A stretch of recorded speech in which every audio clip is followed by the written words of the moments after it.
அனைவருக்கும் வணக்கம். நான் உங்கள் வினெக்ஸ் கிளாஸ் அகாடமிலேருந்து கீர்த்தனா பேசுகிறேன்.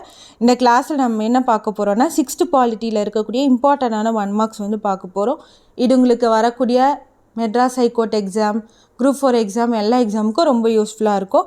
இது வரைக்கும் நம்ம சேனலை யாரும் சப்ஸ்கிரைப் பண்ணி வச்சுக்கோங்க. அப்போ தான் நம்ம தொடர்ச்சியாக போடக்கூடிய வீடியோஸ் உங்களுக்கு நோட்டிஃபிகேஷனாக சேரும். இந்தியாவில் அதிகமாக மழை பெறும் இடம் என்ன அப்படின்னா மேகாலயாவில் உள்ள மய சிண்ட்ரோம் தான் அதுக்கான கரெக்டான ஆன்சர். குறைவான மழை பொழிவுனா ஜெய்சால்மர் எங்கே இருக்குன்னா ராஜஸ்தான். அப்போ அதிக மழை பொழிவு அப்படின்னா மேகாலயாவில் உள்ள மய சிண்ட்ரோம்.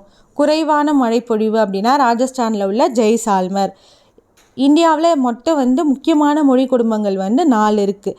அதில் ஃபஸ்ட்டு இண்டோ ஆரியன், டிராவிடியன், ஆஸ்டிரோ ஆஸ்டிக், சீன டிபெட்டியன் அப்படின்ற 4 மொழி குடும்பங்கள் இருக்குது. 2001 கணக்கெடுப்பின்படி இந்தியாவில் முதல் மொழிகளின் எண்ணிக்கை எவ்வளோ அப்படின்னா 5. அதே மாதிரி முக்கிய மொழிகள் எவ்வளோ அப்படின்னா 122. அதுக்கப்புறமா இந்தியாவில் பிற மொழிகளோட கணக்கு எவ்வளோ அப்படின்னா 1599. அதுக்கப்புறமா இருக்கக்கூடிய கொஸ்டின் ரொம்ப இம்பார்ட்டண்டான கொஸ்டின். என்ன பண்ணுவாங்கன்னா இதை வரிசைப்படுத்த சொல்லுவாங்க. ஃபஸ்ட்டு பார்த்தோம்னா எந்த மொழி அதிகமாக பேசுகிறாங்க அப்படின்னா ஹிந்தி. அது எவ்வளோ சதவீதம் அப்படின்னா 41.03%. அடுத்த இடத்துல 2வது இடத்துல என்ன இருக்குது அப்படின்னா வங்காளம். எவ்வளோ சதவீதம்னா 8.1%. தெலுங்கு 3வது இடத்துல இருக்குது. எவ்வளோ சதவீதம் அப்படின்னா 7.19%. 4வது இடத்துல நம்ம தமிழ் மொழி இருக்குது. எவ்வளோனா 5.91%. இது ரொம்ப இம்பார்ட்டன்ட். ஏன்னா தமிழ் மட்டும் தனியாக கூட கேட்பாங்க. அடுத்து 5வது இடத்துல மராட்டி இருக்குது.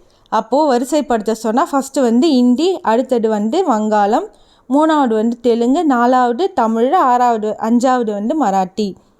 நம்ம தமிழ் மொழியை எப்படி சொல்லுவோம், நம்ம திராவிட மொழி அப்படின்னு சொல்லுவோம். எப்போ நம்ம தமிழ் மொழிக்கு செம்மொழி அந்தஸ்து கொடுத்தாங்க அப்படின்னா 2004 தான் ஃபஸ்ட்டு இந்தியாவில் செம்மொழி அப்படின்னு அறிவித்த முதல் மொழி எது அப்படின்னா நம்ம தமிழ் மொழி தான். எந்த ஆண்டு அப்படின்னா 2004ஆம் ஆண்டு.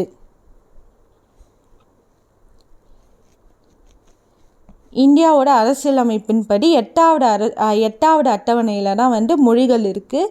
அந்த 8வது அட்டவணையில் மொத்தம் அங்கீகரிக்கப்பட்ட அலுவலக மொழிகள் எவ்வளோ அப்படின்னா 22. இது ரொம்ப இம்பார்ட்டன்ட். எந்த அட்டவணையில் மொழிகள் இருக்குது அப்படின்னா 8வது அட்டவணை. எவ்வளோ மொழிகள் அப்படின்னா 22 மொழிகள். இந்திய தொல்லியல் துறையில் இதுவரைக்கால கண்டுபிடிக்கப்பட்ட கல்வெட்டு சான்றுகளில் எத்தனை சதவீதம் நம்ம தமிழ்நாட்டில் மட்டும் கிடச்சிச்சு அப்படின்னா அதாவது 60%. பாதிக்கு மேலே சான்றுகள் நம்ம தமிழ்நாட்டில் தான் கிடச்சிச்சு. அதே மாதிரி அடுத்ததும் ரொம்ப இம்பார்ட்டண்டான கொஸ்டின். எப்படி கேட்பாங்கன்னா ஒரு மாநிலம் கொடுத்துட்டு அதில் ஃபேமஸான புகழ்பெற்ற டான்ஸ் என்ன அப்படின்னு கேட்பாங்க. இல்லைனா பொறுத்துக்க கூட கேட்பாங்க. தமிழ்நாடு நம்மளுக்கு தெரியும். கரகாட்டம், ஒயிலாட்டம், கும்மி, தெருக்கூட்டு, பொம்மலாட்டம், பொய்யாட்டம், நெக்ஸ்ட்டு புலியாட்டம், கோலாட்டம், தப்பாட்டம் இதெல்லாம் ஆடுறாங்க. கேரளாவில் பார்த்தோம்னா மெயினாக மோகினி ஆட்டம் ஆடுவாங்க. அதுக்கப்புறமா பஞ்சாபில் பார்த்தோம்னா பாங்க்ரா அப்படின்ற டான்ஸு. ஜம்மு அண்ட் காஷ்மீரில் என்னென்னா தும்மல் அப்படின்ற டான்ஸு. குஜராத்தில் கர்பா இல்லைனா தாண்டியா டான்ஸ் ஆடுவாங்க. ராஜஸ்தானில் பார்த்திங்கன்னா கூமர், அதான் மெயினான டான்ஸு ராஜஸ்தானில். உத்தரப்பிரதேஷில் பார்த்தோம்னா ராசலீலா இல்லைனா சோலியா அப்படின்ற 2 நடனம் புகழ்பெற்ற நடனங்கள். அசாமில் பார்த்தோம்னா பிஹு. அப்போ இதுவும் முக்கியமான கொஸ்டின். இதுவும் ஒரு டைம் பார்த்துக்கோங்க. அடுத்த கேள்வி, வேற்றுமையில் ஒற்றுமை அப்படின்ற நாடாக எது விளங்குகிறது நம்ம இந்தியாவில்? ஏன்னா பல மொழி பல கலாச்சாரங்களாக இருக்குது. இந்தியாவோட முதல் பிரதமர் யாருன்னா ஜவஹர்லால் நேரு. இந்தியாவோட முதல் குடியரசுத் தலைவர் யாருன்னா டாக்டர் ராஜேந்திர பிரசாத். வேற்றுமையில் ஒற்றுமை அப்படின்ற சொல்லு எங்கேருந்து எடுத்தாங்க அப்படின்னா டிஸ்கவரி ஆஃப் இந்தியா அப்படின்ற ஒரு புக்கில் இருந்தால் எடுத்தாங்க. அப்போ இந்த டிஸ்கவரி ஆஃப் இந்தியா யாரோட புக் அப்படின்னா ஜவஹர்லால் நேரு. முதல் பிரதமரான ஜவஹர்லால் நேரு அவரோட புத்தகம் தான் அது. டிஸ்கவரி ஆஃப் இந்தியானா ஜவஹர்லால் நேருவோட புத்தகம். இனங்களின் காட்சி சாலை. இந்தியா ஒரு இனங்களின் காட்சி சாலை அப்படின்னு யார் சொன்னாங்க அப்படின்னா V.A. ஸ்மித் அப்படின்றவர் தான் இந்தியா இனங்கள் பல்வேறு இனங்கள் இருக்குது பார்த்தீங்களா, அதனால் இனங்களின் காட்சி சாலை அப்படின்னு நம்ம இந்தியாவை சொல்லியிருப்பார். இந்தியாவில் வந்து பார்த்தோம்னா முக்கியமான ரிலிஜியன்ஸ் வந்து பார்த்தோம்னா இந்து, சீக்கு, நெக்ஸ்ட்டு வந்து கிறிஸ்டியனு, முஸ்லீமு, புத்த சமயம், அதே மாதிரி ஜொராஸ்ட்ரியம் இந்த மொழிகள்லாம் வந்து இருக்குது. முக்கியமாக 7 வந்து மதங்கள் வந்து நம்ம இந்தியாவில் வந்து இருக்குது. அடுத்து நெல்சன் மண்டேலா நம்ம ஊரில் எப்படி வந்து காந்தியோ அதே மாதிரி தென்னாப்பிரிக்காவில் பார்த்தோம்னா நெல்சன் மண்டேலா. தென்னாப்பிரிக்காவில் நெல்சன் மண்டேலா வந்து எத்தனை ஆண்டுகள் வந்து சிறையில் இருந்தார் அப்படின்னா 27 ஆண்டுகள் சிறையில் இருந்தார். ஏன் வந்து அவர் சிறைக்கு அனுப்புனாங்க அப்படின்னா இன நிறவெறி அங்கெல்லாம் வந்து ஒயிட் பிளாக்ஸ் அப்படின்னு சொல்லிட்டு நிறைய வந்து வேற்றுமையெல்லாம் பண்ணுவாங்க. அதனால் வந்து அதுக்காக போராடி அவர் வந்து 27 ஆண்டுகள் வந்து ஜெயிலில் இருந்தார். அவர் வந்து எந்த நாட்டை சார்ந்தவர் அப்படின்னா தென்னாப்பிரிக்காவை சார்ந்தவர். அதுக்கப்புறமா அதே நாட்டுக்கு அவர் வந்து அதிபராகவும் இருந்தார். அவர் வந்து எப்போ வந்து ரிலீஸ் ஆனார் ஜெயிலிருந்து அப்படின்னா 1990 தான் ரிலீஸ் ஆனார். இவர் எதுக்கு வந்து முடிவு கட்டினார் அப்படின்னா இனவெறிக்கு முடிவு கட்டினார். இது வந்து உலக அமைதி நிலவும் மனித உரிமைக்கான போராட்டத்தில் யார் வந்து ரொம்ப முக்கியமாக இருந்தாங்க அப்படின்னா நெல்சன் மண்டேலா தான் வந்து ரொம்ப முக்கியமாக இருந்தார். அவரோட போராட்டம் எல்லாம் வந்து அந்த இனவெறி எதிராக தான் நடந்துச்சு. அடுத்த கேள்வி, பாபா சாஹிப் அப்படின்னு பிரபலமாக யாரை வந்து நம்ம அழைப்போம் அப்படின்னா நம்மளுடைய இந்திய அரசியலமைப்பு தந்தை B.R. அம்பேத்கரை தான் வந்து நம்ம அப்படி கூப்பிடுவோம். அவர் வந்து எப்படி என்னென்ன அப்படி சொல்லலாம் அப்படின்னா இந்தியாவோட சட்ட வல்லுனர், பொருளாதாரத்தில் வந்து அதே மாதிரி எக்கனாமிஸ்ட்டும் அவர், அரசியல்வாதி, பொலிட்டீஷியன், சமூக சீர்திருத்தவாதி, இது மாதிரி பல்வேறு இதுவெல்லாம் வந்து அவருக்கு இருந்துச்சு. நெக்ஸ்ட்டு அவர் எப்போ வந்து MA முடித்தார் அப்படின்னா 1915. PhD எப்போ கம்ப்ளீட் பண்ணார் அப்படின்னா 1927 கம்ப்ளீட் பண்ணார். எந்த பிளேஸில் அப்படின்னா கொலம்பியா அப்படின்ற யூனிவர்சிட்டியில் அவர் வந்து PhD வாங்கினார். நெக்ஸ்ட்டு வந்து பொருளாதாரத்தில் வந்து அம்பேத்கர் வந்து எங்கே வந்து PhD வாங்கினார் அப்படின்னா லண்டனில் தான் அவர் வந்து வாங்கினார். இந்தியா அரசியலமைப்போட நிர்ணய சபையின் அதாவது டிராஃப்டிங் கமிட்டியோட தலைவராக யார் வந்து செயல்பட்டார் அப்படின்னா அம்பேத்கர் தான். அவரை தான் நம்ம என்ன சொல்லுவோம், இந்திய அரசியலமைப்பு கான்ஸ்டியூஷனோட ஃபாதர் அப்படின்னு சொல்லிட்டு சொல்லுவோம். இவர் தான் வந்து இந்தியாவோட சுதந்திரத்துக்கு அப்புறமா முதல் சட்ட அமைச்சர் அப்படின்னு சொல்லிட்டு சொல்கிறாங்க. கடைசியாக வந்து அம்பேத்கர் வந்து எப்போ பாரத ரத்னா அதாவது இந்தியாவோட மிக உயரிய விருதான பாரத் ரத்னா எப்போ அவருக்கு வந்து கொடுத்தாங்க அப்படின்னா 1990. இதுவும் வந்து ரொம்ப இம்பார்ட்டன் ஆண்டு. எப்போ வந்து அவருக்கு வந்து பாரத் ரத்னா அளித்தாங்க அப்படின்னா 1990. நெக்ஸ்ட்டு வந்து நம்ம தமிழ்நாட்டு சார்ந்த கேள்வி, எங்கே வந்து லிட்ரஸி ரேட்டில் வந்து எந்த ஊர் வந்து அதிகமாக இருக்குது அப்படின்னா கன்னியாகுமரி தான் வந்து என்ன எழுத்தறிவில் வந்து அதிகமாக இருக்குது.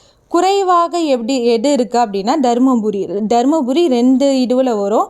ஒன்று வந்து லிட்ரஸி ரேட்டில் வந்து கம்மியாக இருக்கும். நெக்ஸ்ட்டு செக்ஸ் ரேஷியோ அதாவது பாலின விகிதத்தில் என்ன இருக்குது கம்மியாக இருக்கக்கூடிய ஊர் என்ன அப்படின்னா தருமபுரி. அடுத்து வந்து பாலின விகிதத்தில் செக்ஸ் ரேஷியோவில் எந்த இது வந்து அதிகமாக இருக்குது அப்படின்னா நீலகிரி வந்து அதிகமாக இருக்குது. அப்போது இங்கே நம்ம 6th புக்கில் இருக்கக்கூடிய டேபிளர் காலம் வந்து நம்ம பார்த்துடலாம். கன்னியாகுமரி வந்து பார்த்தோம்னா அதிகமாக இருக்குது ஃபஸ்ட்டு பிளேஸில். நெக்ஸ்ட்டு வந்து 2nd பிளேஸில் சென்னை, 3rd பிளேஸில் வந்து தூத்துக்குடி, 4th வந்து நீலகிரி இருக்குது. அதே மாதிரி குறைவாக எங்கே இருக்குது அப்படின்னா ஃபஸ்ட்டு வந்து குறைவாக வந்து தருமபுரி, இதுலேயும் குறைவாக இருக்கும். அதே மாதிரி இங்கேயும் கீழேயும் குறைவாக இருக்கும்.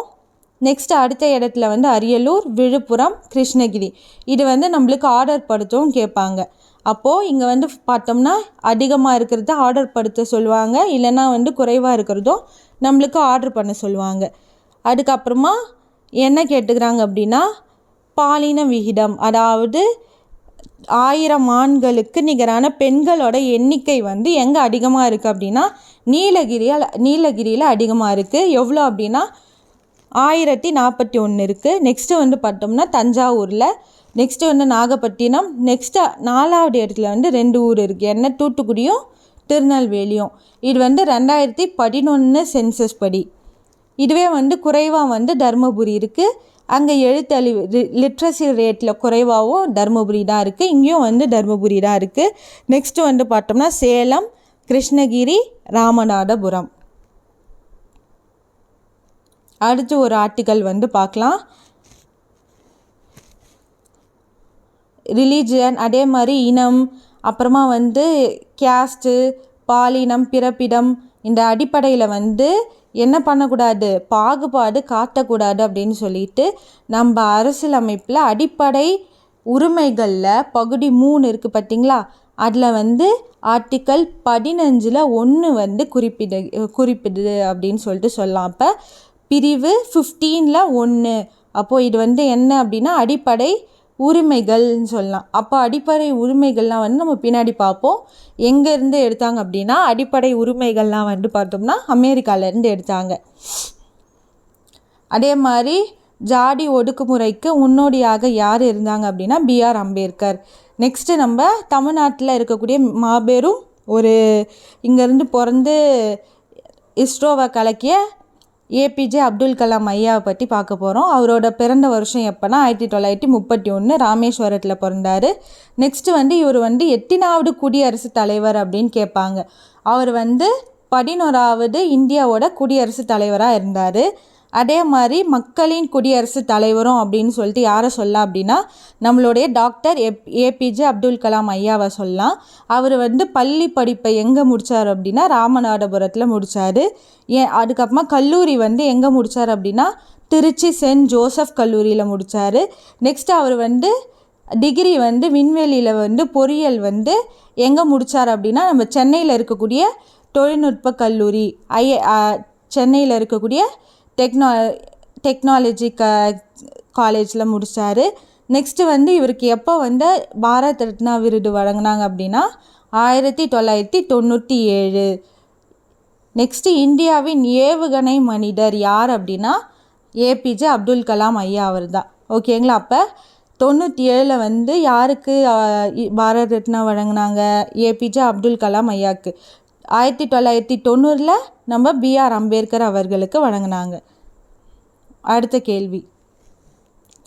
அடுத்து இளவழகி அவங்கள பற்றி பார்க்க போகிறோம். அவங்க எதில் வந்து சாம்பியன் ஆனாங்க அப்படின்னா கேரமில் வந்து சாம்பியன் ஆனாங்க.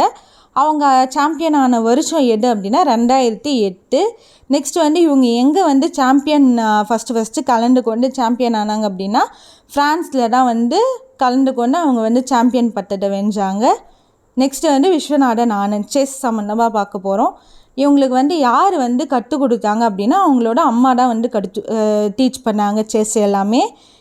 எந்த வயசுலேருந்து அவர் வந்து செஸ்ஸை வந்து லேர்ன் பண்ணுறாரு அப்படின்னா 5 வயதுலேருந்து அவருடைய அம்மா கிட்டேருந்து அவங்க வந்து செஸ் எப்படி விளாடணும் அப்படின்னு சொல்லிட்டு கற்றுக்கினாரு. அது மட்டும் இல்லாமல் இவர் வந்து உலக சாம்பியனாகவும் விளங்கினார். எத்தனை முறை உலக சாம்பியன் ஆனார் அப்படின்னா 5 முறை.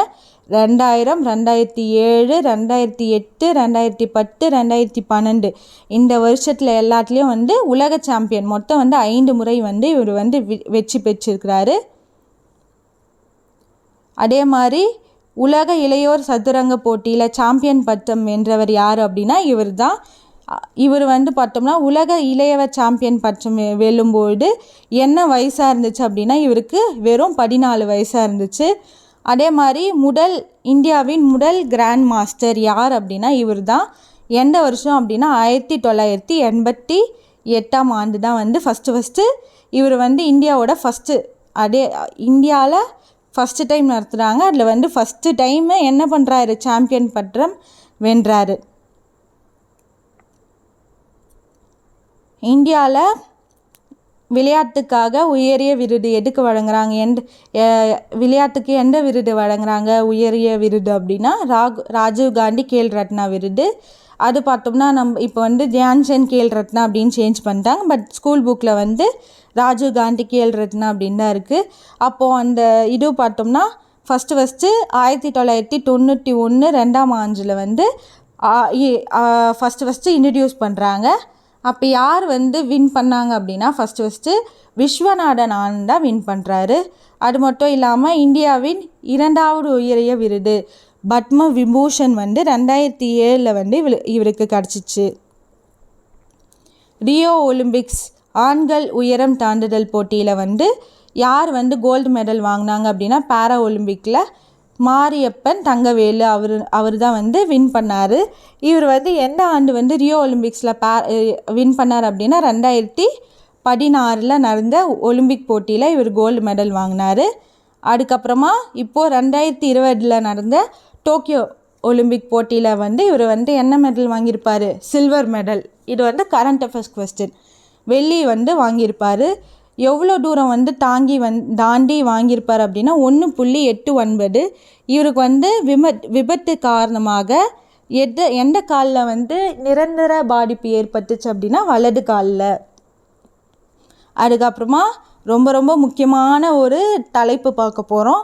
இது இல்லாமல் எந்த ஒரு கொஸ்டின்ஸும் வராது. ஏன்னா வந்து பாலிட்டிக்ஸ் அப்படின்னாலே என்ன, பாலிட்டியில் வந்து முக்கியமாக கேட்கக்கூடியது தேசிய சின்னங்கள். அப்போது இந்த தேசிய சின்னங்கள் வந்து பார்க்க போகிறோம். ஃபஸ்ட்டு வந்து பார்த்தோம்னா தேசிய சின்னங்களில் வந்து பார்த்தோம்னா கொடி பார்க்கலாம். கொடியில் எவ்வளோ நிறங்கள் இருக்குது? ஃப்ளாகில் 3 கலர்ஸ் இருக்குது. மூவர்ண கொடி அப்படின்னு சொல்லிட்டு சொல்லலாம். அதே மாதிரி 3மே எப்படி இருக்குது? சம அளவில் தான் இருக்கும். அதுக்கப்புறமா நடுவில் இருக்கக்கூடிய அசோகா சக்கரம் வந்து எந்த கலரில் இருக்குன்னா கருநீல கலரில் இருக்கும். காவி வந்து மேலே இருக்கக்கூடிய காவி வந்து என்ன உணர்த்துது? சாஃப்ரான் அப்படின்னா தைரியம், அது மட்டும் இல்லாமல் தியாகத்தை உணர்த்துது. நம்ம தேசிய கொடியோட நீளம் அகலம் எவ்வளோ அப்படின்னு கேட்பாங்க. எவ்வளோ அப்படின்னா 3:2 அப்படின்ற விகிதத்தில் தான் வந்து நீளமும் அகலமும் இருக்குது. எவ்வளோ ஆரங்கள் வந்து நம்மளோட ஃப்ளாகில் வந்து இருக்குது அப்படின்னா 24 ஆரங்கள் வந்து இருக்குது. அடுத்து வந்து ஃபஸ்ட்டு வந்து நம்மளுக்கு காவி இருக்கும், நடுவில் வந்து வெள்ளை இருக்கும். அந்த வெள்ளை வந்து என்ன சொல்லுது அப்படின்னா நேர்மை, அமைதி, தூய்மை, இந்த 3 விஷயத்தையும் வந்து ஒயிட் கலர் வந்து ரெப்ரசன்ட் பண்ணுது. நெக்ஸ்ட்டு வந்து பார்த்தோம்னா கீழே இருக்கக்கூடிய பச்சை என்ன ரெப்ரசன்ட் பண்ணுதா? பசுமை அப்படின்ற ஒன்றை வந்து ரெப்ரசன்ட் பண்ணுது. இந்த கொஸ்டின் ரொம்ப இம்பார்ட்டண்டானது. இந்திய ஃப்ளாகை வந்து யார் வந்து வடிவமைச்சார் அப்படின்னா பிங்காலி வெங்கையா. ஆந்திராவை சார்ந்த பிங்காலி வெங்கையா அப்படின்றவர் தான் வந்து என்ன பண்ணார் அப்படின்னா நேஷ்னல் ஃப்ளாகை வந்து டிசைன் பண்ணியிருப்பார். அந்த நேஷ்னல் ஃப்ளாக் வந்து ஃபஸ்ட்டு எங்கே வந்து இது பண்ணியிருப்பாங்க அப்படின்னா ஸ்டிச் பண்ணியிருப்பாங்க அப்படின்னா குடியாட்டம், வேலூரில் இருக்கக்கூடிய குடியாட்டம் அப்படின்ற பிளேஸில் தான் வந்து ஃபஸ்ட்டு ஸ்டிச் பண்ணியிருப்பாங்க. ஓகேங்களா? அந்த பிளேஸ் வந்து வேலூர், குடியாட்டம். எந்த மாநிலம் அப்படின்னு கேட்டாங்கன்னா தமிழ்நாடு. யார் வந்து முதல்ல ஃப்ளாக் வந்து ஏற்றிருப்பாங்க அப்படின்னா நம்மளுடைய முதல் பிரதமரான ஜவஹர்லால் நேரு அவர்கள் தான் வந்து ஏற்றிருப்பாங்க. எங்கே ஏற்றிருப்பார் அப்படின்னா செங்கோட்டையில் வந்து ஏற்றிருப்பார். என்னைக்கு அப்படின்னா நம்ம சுதந்திரம் கிடச்சிச்சு பார்த்திங்களா, 15/8/1947 தான் வந்து ஃபஸ்ட்டு ஃப்ளாக் ஹாய்ஸ்ட் பண்ணியிருப்பாங்க செங்கோட்டையில், டெல்லியில் இருக்கக்கூடிய செங்கோட்டை. இப்போ வந்து இந்திய தேசிய கொடி வந்து எந்த அருங்காட்சியகத்தில் இருக்குது அப்படின்னா நம்ம புனித ஜார்ஜ் கோட்டையில் இருக்கக்கூடிய அருங்காட்சியகத்தில் தான் இருக்குது. அந்த இடம் வந்து எங்கே இருக்குது அப்படின்னா சென்னையில் இருக்குது. நெக்ஸ்ட்டு திருப்பூர் குமரன் வந்து எங்கே பிறந்தார் அப்படின்னா நம்மளுக்கு திருப்பூர் உடனே திருப்பூர் குமரன் அப்படின்னு நினைப்போம். இல்லை, அவர் வந்து எங்கே பிறந்தார் அப்படின்னா ஈரோட்டில் பிறந்தார். அவரோட பிறந்த ஊர் என்ன அப்படின்னா சென்னை. நெக்ஸ்ட்டு வந்து அவர் வந்து எப்போ இறந்தார் அப்படின்னா 1932. திருப்பூர் குமரன் வந்து யாரை விடுதலை செய்ய கோரி போராட்டத்தில் வந்து கலந்து கொண்டு கடுமையாக தாக்குதலுக்கு உட்பட்டு உயிரை வந்து துறந்தார் அப்படின்னா காந்தியை வந்து ரிலீஸ் பண்ணுறதுக்கு தான் வந்து அவர் வந்து போராட்டம் வந்து இது பண்ணியிருப்பார். அவர் வந்து அவரோட மூச்சு போகும் போதும் அவர் வந்து என்ன பண்ணல, மூவர்ண கொடி ஃப்ளாகை வந்து கீழே விடல. அதனால்தான் வந்து அவருக்கு என்ன பேர் சொல்கிறாங்க, கொடி காத்த குமரன் அப்படின்னு சொல்லிட்டு சொல்கிறாங்க. அப்புறமா நெக்ஸ்ட்டு வந்து சாரநாத் தூணில் வந்து எத்தனை வந்து சிங்கங்கள் இருக்குது அப்படின்னா மொத்தம் வந்து 4 இருக்குது. அதே மாதிரி இந்த சாரநாத் இதுவை தான் வந்து என்ன பண்ணுறோம், நம்ம லட்சணையாக வந்து ஏற்றுக்கொண்டு இருக்கிறோம். அதில் வந்து 4முக சிங்கம் இருக்கும். இந்த 4முக லட்சணை வந்து எப்போ வந்து ஏற்றாங்க அப்படின்னா ஜனவரி 26 அந்த டேட்டில் தான் வந்து ஃபஸ்ட்டு நம்ம வந்து என்ன பண்ணியிருப்போம் அப்படின்னா இதை வந்து லட்சணை அப்படின்னு சொல்லிட்டு அறிவிச்சிருப்போம். நெக்ஸ்ட்டு வந்து எப்போ அப்படின்னா எந்த வருஷம் அப்படின்னா 1950 ஜனவரி 26. நெக்ஸ்ட்டு இந்த 4முக சிங்கத்தின் அடிப்படையில் எந்த லெட்டர் வந்து பொறிச்சிருப்பாங்க அப்படின்னா சத்தியமேவே ஜெயத்தே, சத்தியமேவே ஜெயத்தே. ஓகேங்களா, அந்த சத்தியமேவே ஜெயத்தே அப்படின்னா வாய்மையே வெல்லும் அப்படின்ற வேர்டு வந்து என்ன பண்ணியிருப்பாங்கன்னா கீழே வந்து பிரிண்ட் பண்ணியிருப்பாங்க. லட்சணையில் மட்டும் வந்து 2 பகுதி இருக்குது. ஓகேங்களா, நான்முக சிங்கத்தோட உருவங்கள் வந்து எத்தனை வடிவமான பீடத்தில் அமைக்கப்பட்டுள்ளது அப்படின்னா வட்ட வடிவத்தில் தான் வந்து என்ன இருக்குது, அந்த வடிவம் இருக்குது.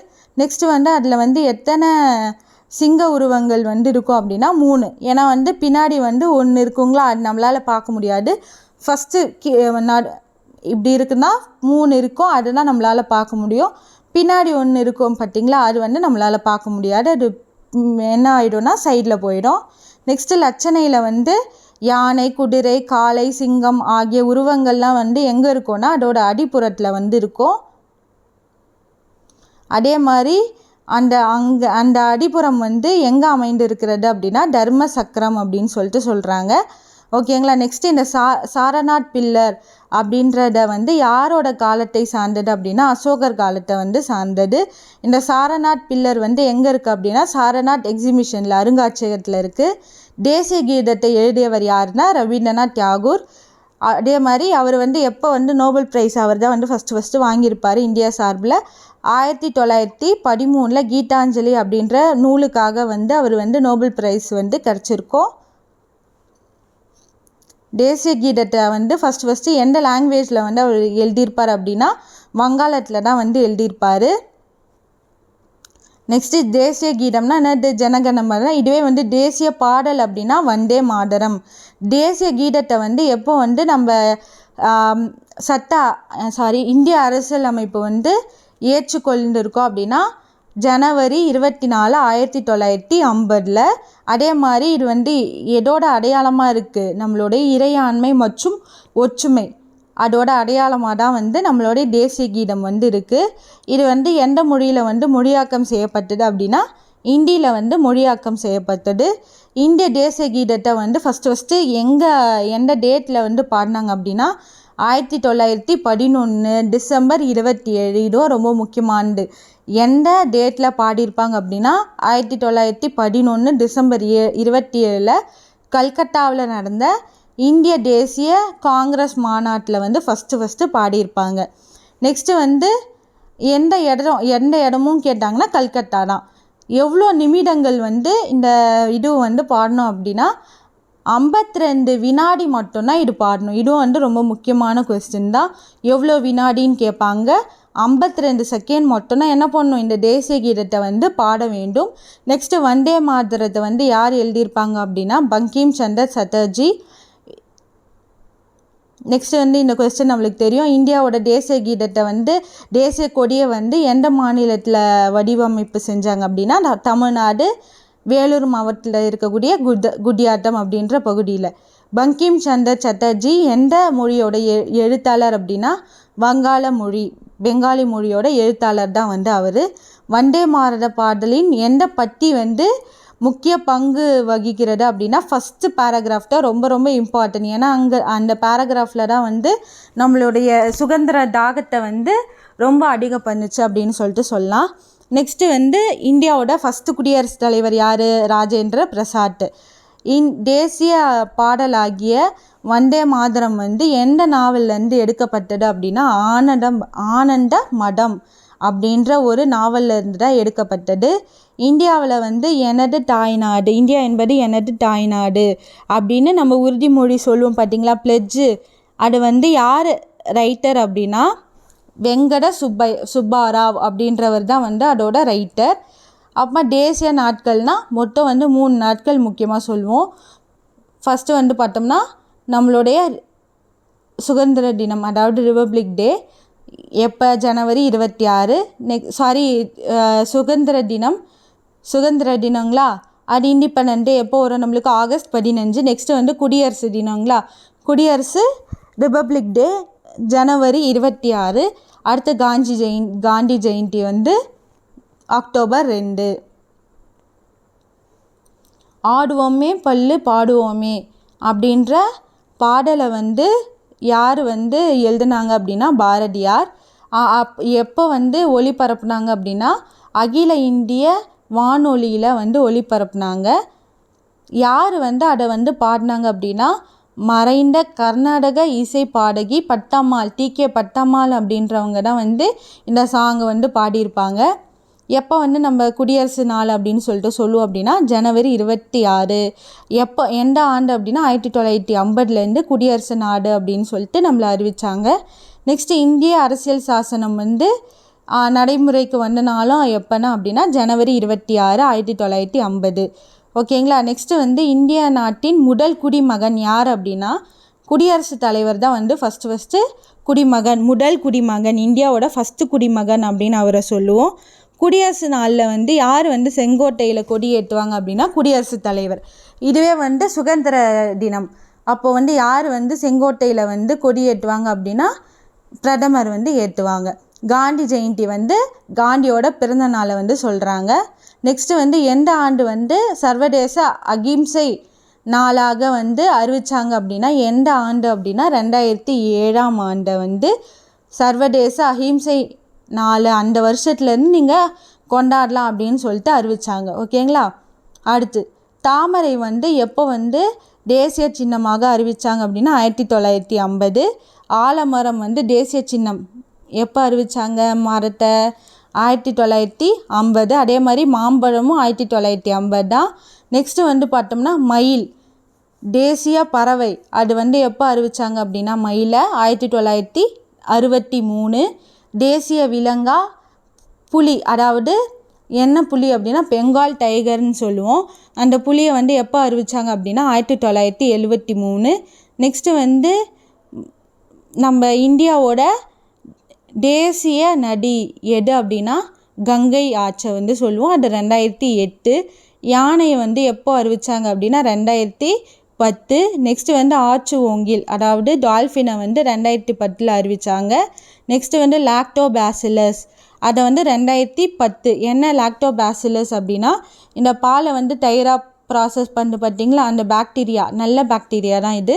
அதை வந்து 2010 வந்து இந்தியாவோட தேசிய பாக்டீரியா அப்படின்னு சொல்லிட்டு அறிவித்தாங்க. நெக்ஸ்ட்டு வந்து பார்த்தோம்னா நம்ம ஒன்றுத்துக்கு என்னென்ன குணங்கள் இருக்குது அப்படின்னு சொல்லிட்டு நம்ம பார்க்கலாம். ஃபஸ்ட்டு வந்து பார்த்தோம்னா தேசிய மரம் என்ன அப்படின்னா ஆலமரம். அது வந்து இந்தியாவின் பெருமையின் சின்னமாகவும் மருத்துவ குணமும் உள்ளது அப்படின்னு சொல்லிட்டு சொல்லலாம். நெக்ஸ்ட்டு உலக சாதனை படைத்த மரமும் எது அப்படின்னா ஆலமரம் தான். இந்திய தாவரவியல் பூங்காவில் எந்த மரம் இருக்குன்னா ஆலமரம் தான் வந்து இருக்குது அப்படின்றாங்க. நெக்ஸ்ட்டு இந்திய தாவரவியல் பூங்கா எங்கே இருக்குது அப்படின்னா ஹவுரா, கல்கத்தாவில் அமைந்திருக்கிறது. அடையாறில் எந்த இடத்துல வந்து பெரிய ஆலமரம் உள்ளது அப்படின்னு கேட்குறாங்க. அடையாறில் வந்து இருக்குது. நெக்ஸ்ட்டு வந்து பார்த்தோம்னா மாம்பழம் வந்து அது வந்து நம்ம என்ன சொல்கிறோம் மாம்பழத்தை தேசிய பழம் அப்படின்னு சொல்லிட்டு சொல்கிறாங்களா. அது என்னென்ன விட்டமின் இருக்குன்னா vitamin A, C, D 3 vitamin வந்து முக்கியமாக இருக்குது. ஓகேங்களா. நெக்ஸ்ட்டு எந்த வகை மாம்பழம் வந்து ராஜாவுக்காக உருவாக்கப்பட்டது அப்படின்னா இமாம்பஸ் சாண்ட் அப்படின்ற மாம்பழம் தான் வந்து உருவாக்கப்பட்டது. இந்த வந்து மாங்காய் வந்து எந்த ஆட்சி காலத்தில் வந்து அறிமுகம் செய்யப்பட்டது அப்படின்னா முகல்ஸ் பார்த்திங்களா, முகாலயர்கள் அவங்க ஆட்சி காலத்தில் தான் வந்து அறிவித்தாங்க. அந்த ஆட்சி காலத்தில் தான் என்ன பண்ணியிருப்பாங்க அப்படின்னா மாம்பழங்கள்லாம் வந்து உருவாக்கியிருப்பாங்க. நெக்ஸ்ட்டு வந்து மயில் வந்து இந்தியாவோட தேசிய பறவை அப்படின்னு சொல்லிட்டு சொல்கிறோங்களா. அப்புறமா வற்றாத ஜீவ நதியான கங்கை வந்து 2008 வந்து தேசிய நதியாக வந்து அறிவிச்சிருப்பாங்க. இதோட நீளம் என்ன அப்படின்னா 25 கிலோமீட்டர், 25 கிலோமீட்டர். ஓகேங்களா. நெக்ஸ்ட்டு வந்து இது வந்து இந்தியாவோட நீளமான நதி. பிரம்மபுத்திரா வந்து ரொம்ப நீளமான நதி தான். ஆனால் இந்தியாவில் என்ன பண்ணோம் அப்படின்னா குறைவாக பாயும். சீனாவில் இருக்கக்கூடிய திபெத்லேயும் நெக்ஸ்ட்டு வந்து பார்த்தோம்னா நம்மளுடைய அண்டை நாடான பங்களாதேஷில் தான் வந்து பிரம்மபுத்திரா வந்து அதிகமாக பாயும். அதனால் வந்து நீளமான நதி எது அப்படின்னா நம்மளுடைய கங்கை நதி தான். பூனை இனத்தில் வந்து மிகப்பெரியது எது அப்படின்னா பூனை இனம் தான், புலி தான் வந்து சொல்லுவோம். நெக்ஸ்ட்டு வந்து இந்தியாவில் உள்ள மொத்த புலிகளின் எண்ணிக்கை வந்து எவ்வளோ அப்படின்னா 90% அப்படின்னு சொல்லிட்டு சொல்கிறாங்க. அதுக்கப்புறமா இந்தியாவோட காடுகளின் நிஜ காட்டுக்கு ராஜாவாக எது வலம் வருது, புலி தான் அப்படின்னு சொல்லிட்டு சொல்கிறாங்க. ஆசியாவை தாயகமாக கொண்ட இந்திய தேசிய விலங்கு எது அப்படின்னா யானை. நெக்ஸ்ட்டு வந்து பார்த்தோம்னா இந்த யானையெல்லாம் வந்து முக்கியமாக வந்து என்னது காட்டு பிரதேசங்கள் பாதுகாப்பதில் முக்கிய பங்கு வகிக்கிறது. நெக்ஸ்ட்டு வவ்வால்கள் போலவே மீயொலி எழுப்பக்கூடிய பயன்படுத்தி இரையை அவங்களுக்கு தேவையான ஃபுட்டை வந்து எது இது பண்ணிக்கும் அப்படின்னா டால்ஃபின்ஸ் வந்து அது ஆர்ச் டால்ஃபின்ஸ் வந்து இது பண்ணிக்கும். அதுக்கு வந்து என்னென்னா அதோட பார்வை திறன் வந்து ரொம்ப ரொம்ப கம்மி. நெக்ஸ்ட்டு வந்து பார்த்தோம்னா லாக்டிக் மற்றும் பாக்டீரியாவின் குழுவில் இருக்கக்கூடிய மிக முக்கிய பங்கு யாருக்கு அப்படின்னா லாக்டோபாசிலஸ். இது வந்து என்ன சொல்லலாம், டோடமை பாக்டீரியா அப்படின்னு கூட சொல்லலாம் நம்ம. ஓகேங்களா, இதோட வந்து நம்ம வந்து ரொம்ப இம்பார்ட்டண்டான ஒரு 1 மார்க்ஸ்லாம் வந்து பார்த்துட்டோம். அடுத்த வீடியோவில் வந்து இன்னொன்று என்னென்ன இம்பார்ட்டன்ஸ் இருக்கோ அது பார்க்கலாம். இன்னும் நம்ம சேனலை யாரும் சப்ஸ்கிரைப் பண்ணலையோ சப்ஸ்கிரைப் பண்ணி வச்சுக்கோங்க. அப்போ தான் நம்ம டெய்லி போடக்கூடிய வீடியோஸ் வந்து உங்களுக்கு நோட்டிஃபிகேஷனாக வந்து சேரும். நன்றி, வணக்கம்.